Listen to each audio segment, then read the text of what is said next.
Things we wish Jesus hadn't said. My name is David Madison. This is the 3rd of May, 2019, and this is episode 4 in a series of flash podcasts on that topic. Mark Twain said that the best cure for Christianity is reading the Bible. So let's take a close look and see why Mark Twain was absolutely correct. Here's a shocking headline from 2014. Evangelicals have higher than average divorce rates. And this is the opening sentence of the article. Despite their strong family values, evangelical Christians have higher than average divorce rates, in fact, being more likely to be divorced than Americans who claim no religion, according to researchers at Baylor University. But wait a minute, how can this be? Don't evangelicals go through life asking, what would Jesus do? And what did Jesus say about divorce?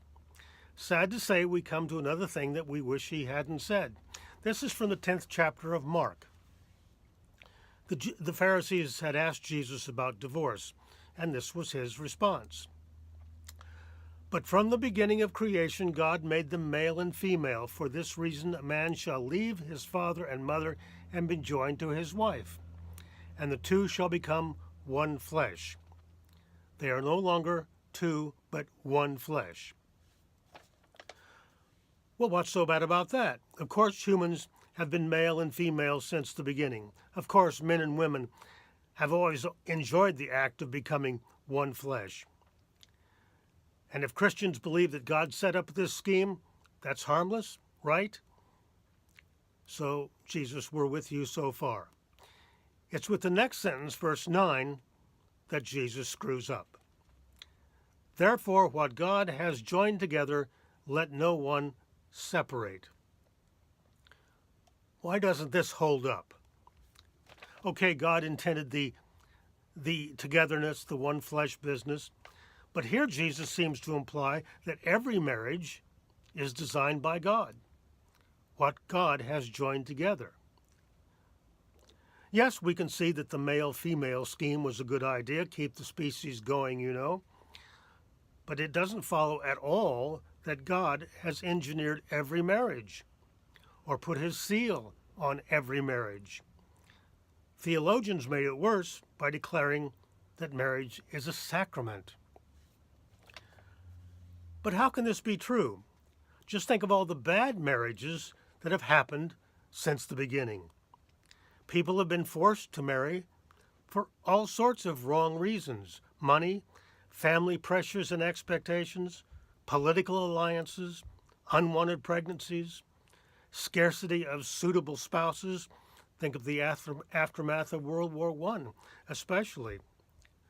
How many biographies, autobiographies, and novels are chock full of stories of people miserable in bad marriages?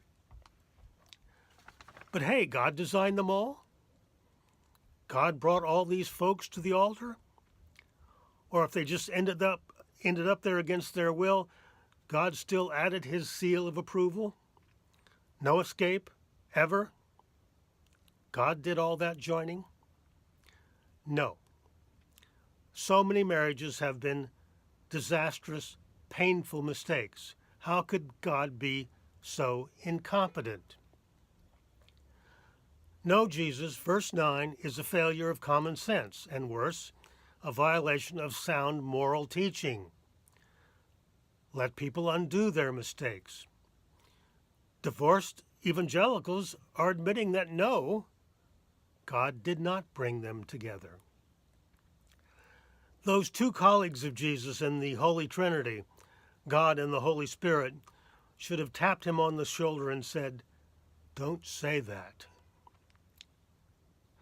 For those who insist that the Gospels tell the true story of Jesus, that they do not lie, then we have to add Mark chapter 10, verse 9, to the long list of things that we wish Jesus hadn't said.